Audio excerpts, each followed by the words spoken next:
Hey guys, this is our story. I'm Steve. I'm Kim. And so we get a lot of requests about how this Persimmon Ridge Disc Golf Course kind of evolved, and we're going to kind of let you in on it. So, oh gosh, do you want to talk about, maybe it begins with the birth of our grandson, so go ahead and start there. Our first grandson was born, and it was a real blessing to us. About 9 months into his life, my husband said, I want to own a property where he can go fishing and run around, and we just need to sell our big old house and find some 10 acres somewhere. And I was like, okay. So we put the house on the market, and it sold in 6 days. And this was 4 years ago, so before houses sold instantly. And we started looking for properties. And he said to me, Persimmon Ridge Golf Course is for sale. And I said to him, I don't want to own a golf course. Yeah, so let's just be honest about this right now. So we'd been looking for properties, and I had actually even seen a property too on the other side of the river, on the other side of Toadsuck, and wasn't real happy with what I'd seen at the time, and still researching. And I said, hey, it was about bedtime. Kim was heading into the room, and I said, hey baby, the Persimmon Ridge Disc Golf Course is for sale, and she said, a disc golf course. I'm sorry, Persimmon Ridge Golf Course is for sale, and she said, you want me to say what I really said? she says, we're not buying an effing golf course. I did. That's what she said. Yes. Kind of. And I went to bed. And then she went to bed, and so it was kind of forgot. But I didn't forget it. And no, the next day. I think it was the next day. I drove by over here, and I was kind of expecting to see the property grown up. I didn't realize that it was still a working golf course, and I was kind of shocked to see it, and it kind of took me back. Because even though I had looked at golf courses earlier in our lives about buying, at this point we weren't looking at it for like a business, and so it was a little scary. It took me a little while to think about it, and then the timeline gets a little confusing. But somewhere within a day or two or three,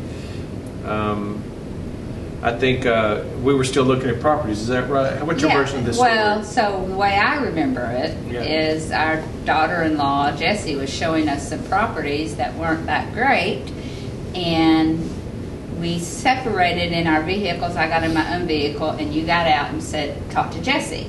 And then you got back in with me, and I said, what did you say to Jessie? And you said, oh, I just thanked her for all her hard work.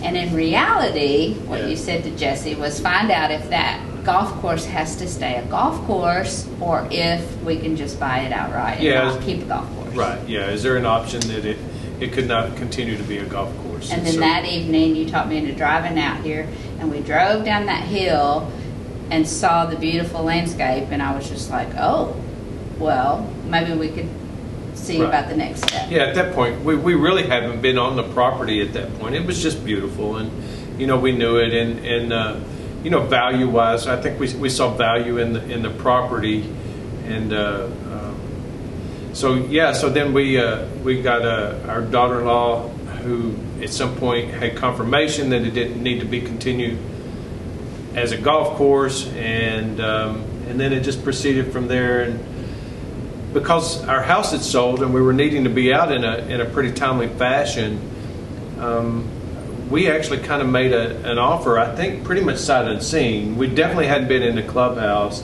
and maybe had been in the parking lot. That's right. Yeah. And we didn't want to cause a lot of drama with we didn't golfers. We didn't want to upset any of the golfers. So we knew it was dramatic, potentially, but the property was for sale. Something was going to happen, and so we're like, well, maybe this opportunity is here for us. Right. So it was obviously much bigger, and so there's give or take a smidge. There's about 90 acres over here, much different than the 10 acres we'd spoken about. So I had mentioned to Kim, well, maybe we can do events or weddings or something over here on the property, and offset some of the cost and the dramatic change, maybe make her a little more comfortable with the dramatic change from always living in town to living on a property that's a little larger. Right. And so the wedding venue was our first endeavor, and we started remodeling the clubhouse here into an event center. We actually lived in the 2-room suite here. I think I saw where our last couple of houses had been, 5,000 or 6,000 square feet, and this is kind of funny. So I measured the space we're staying in, not counting kind of the pro shop area, the little apartment over here. I think it's 383 square feet. So that was kind of neat. We got reacquainted with each other again, I guess. So, yeah. So anyway, here we are. We're doing a wedding or two, would you say, and maybe a party, and we're as we're remodeling and kind of cleaning the place up. We kind of came to realize that since we're in the country, that spider webs grow like within minutes sometimes, and you can't get rid of them, and there are snakes out here, and it's like you can't get rid of all the snakes, and nor should you. And so and there's a lot of cleaning involved. A lot of cleaning for weddings. Yeah. A lot of cleaning involved. You're cleaning before for the show. You're cleaning. It's just constant cleaning, and it's just the two of us. It's not like we intended to hire staff to do this or anything. That was never our intent. So I believe that there was just a point where it was just too much. It felt like it was too much. It did feel like it was too much, and we were also building our own home, kind of our tiny house to live in, and trying to. I guess we were still content with doing weddings and events, but we didn't know that we would. We didn't know what it was going to be. Right, and then I think that's where you and Chris Curtis. So during the time that we're here over that 6 months or year, however long it was, we have we have 3 boys as well, and their families, and they're from early 20s to early 30s at the time, and I'm like, well, wouldn't it be kind of cool if we could find a way to get them out here to spend a little more time with us? So I proposed to them several different times, each one of them individually and as a group, hey, maybe we can build a disc golf course. Now, I didn't really know anything about disc golf. I'd played a little bit casually, like over at Lake Beaver Fort. Chris Curtis had introduced me to it, and the kids, even though they acted like they were interested and wanted to help, I think they probably realized what a daunting request that was, because truthfully I didn't. I thought we would just stick a couple of baskets out here somewhere, right. Didn't you? Yeah, I didn't know anything about disc golf, maybe a few baskets to get the kids around. So, that time's getting away, and we kind of realized, hey, they're not going to do this, and in the meanwhile, our friends just love coming out here and hanging with us, spend time, looking at the stars, and eating dinner, and we oftentimes had a fire and that kind of a thing. So one evening,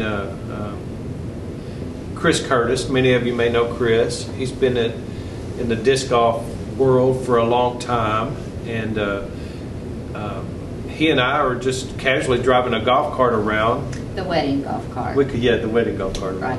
Yeah, we're probably 200 yards from the clubhouse over here, and I was telling Chris about asking the kids to help me, and he gets this look on his face like, you recognize these moments, and like, oh my gosh, well, let me take care of that for you. And he says, I know the guy. And so everybody knows the guy, right?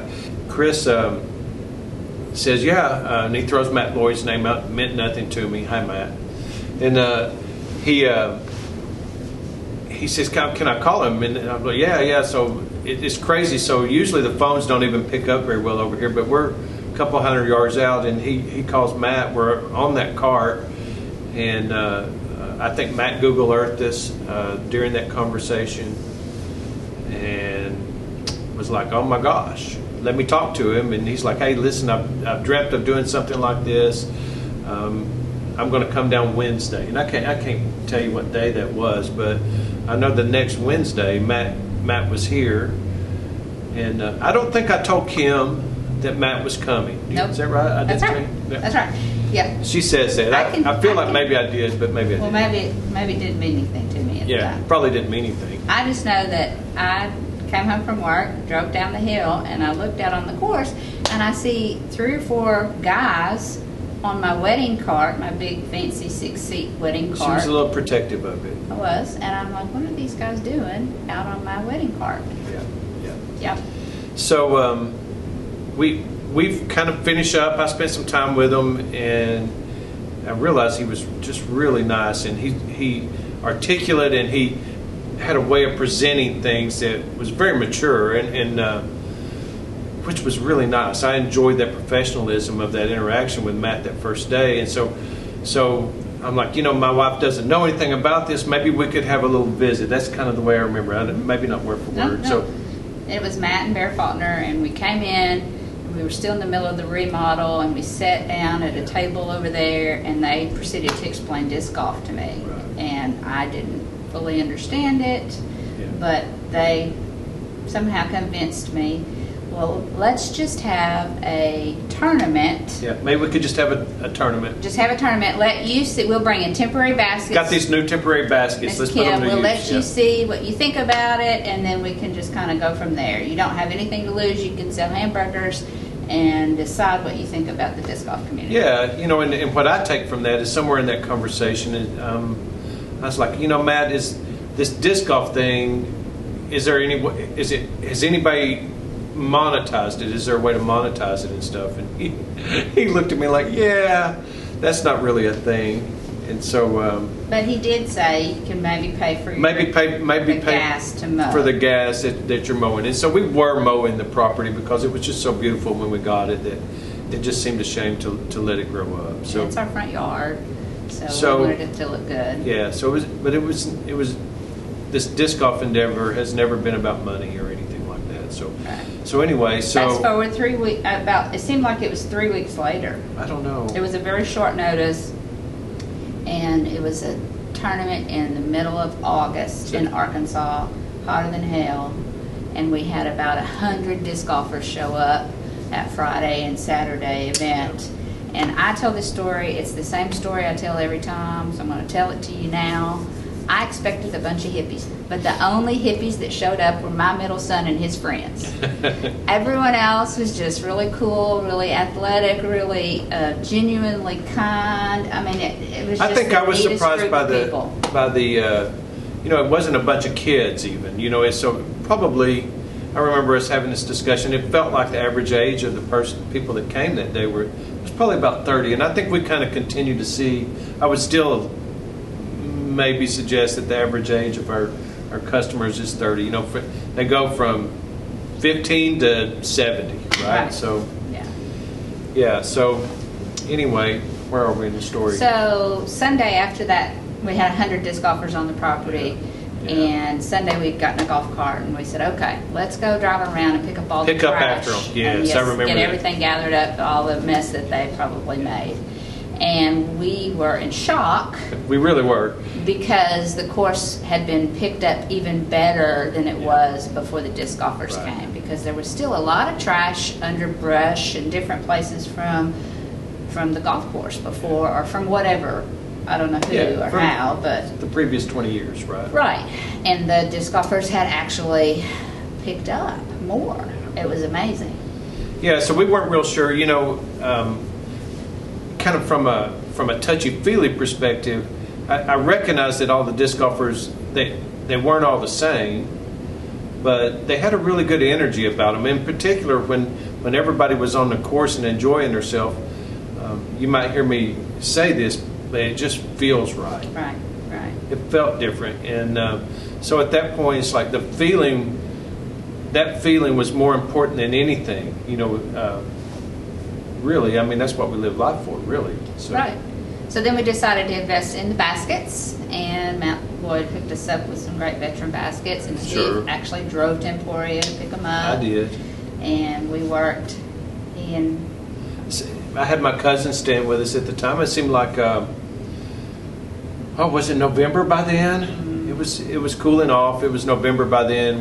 So we put on the course that Matt had designed. We put 18 baskets in, and I should also state that if you were here early, the course wasn't then what it is now, because we were still thinking we might do this in conjunction with weddings, so we were pushing people away from the clubhouse, away from literally from our water features, and things like that. But it was still a nice design. So. Right. I originally told Matt Lloyd, okay, we're going to do this, but I don't want to see any baskets because we're going to have these weddings and we're going to have these bridal portraits, and we just don't want any baskets in the background. Yeah, our mistake. Our mistake. Sorry. Yeah. So he did. He did the best he could designing the course on the back 40, and we'd have people come in and say, why do we have to walk so far? I'd say, because we're having weddings. And everybody was polite and nice to us. Yeah.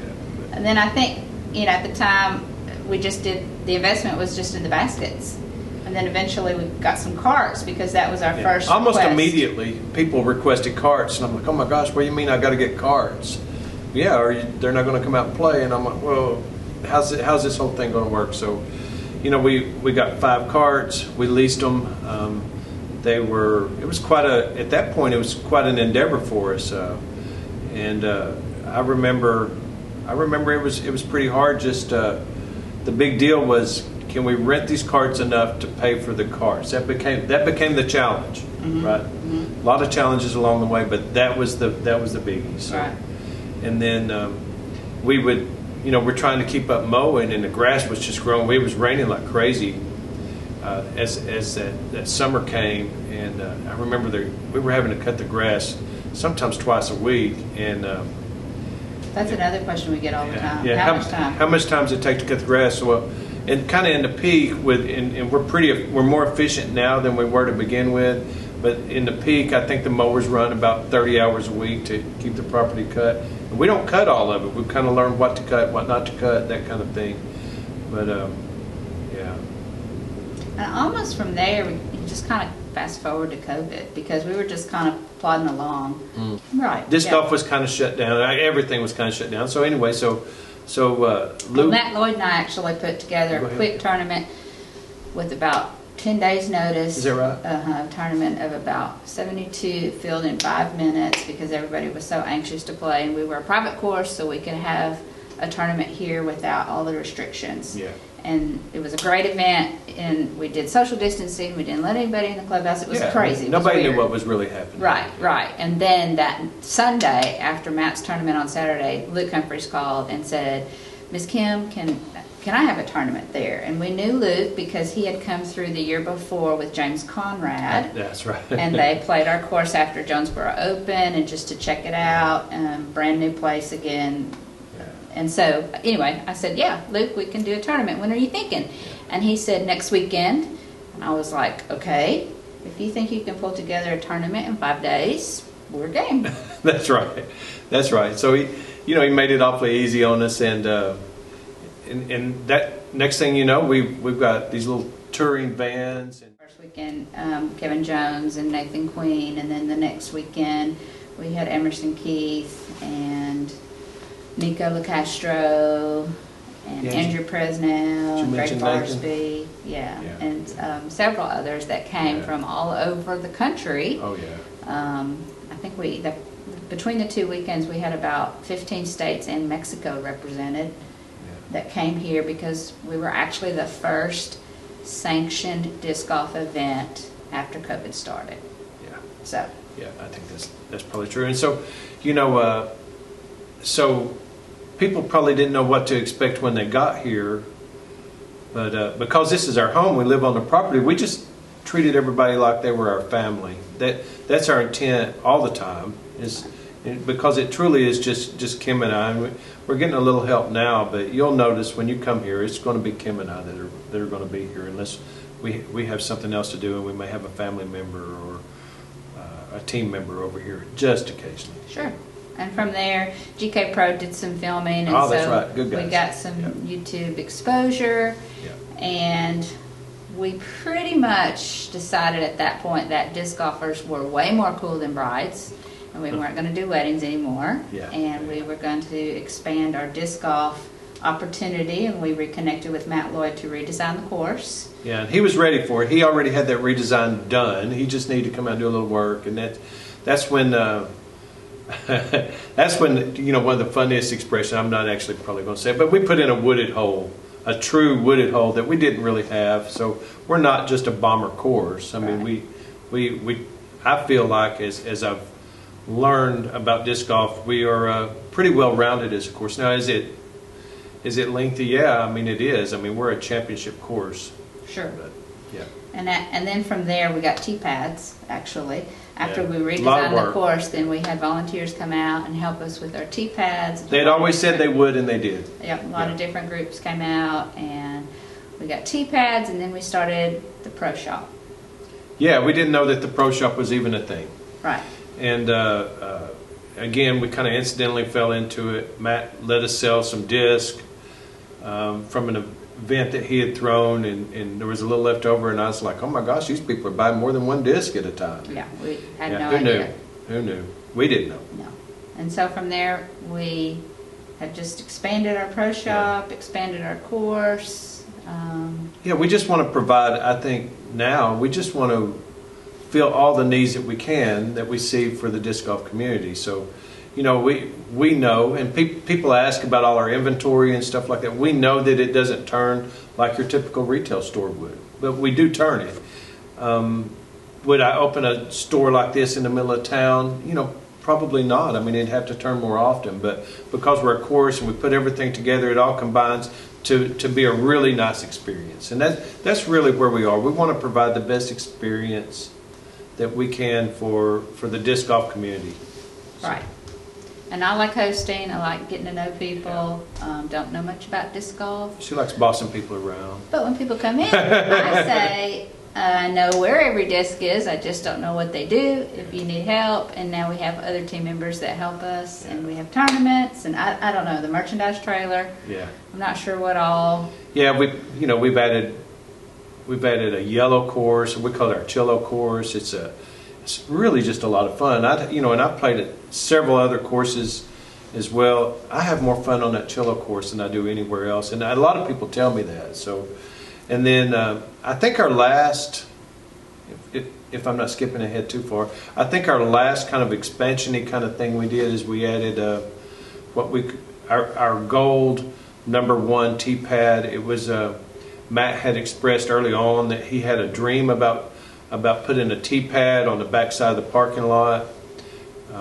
It's elevated. It's really just an incredible view, and it's a really interesting throw. I enjoy watching people's reaction to it and their thoughts on how to throw it. We've seen some really good disc golfers throw it. Our open players, I mean, it does get birdied. At first, I was curious if it would ever be birdied, but it seemed like it seems like it gets birdied. I'd be curious what the numbers are, but I bet about 10% of the time. We're still waiting on that first ace off of it. I think it's about 505 feet. So it's gorgeous. It's not for everybody, but it's for people looking for that experience for sure. That's our story. That's our story. Yeah, that's our story. I think we invite you to stay tuned. We're kind of creating this new YouTube channel to share our experience and our team members and our customers and everything we have going on at Persimmon Ridge. Yeah. And we're just excited to have you along for the journey.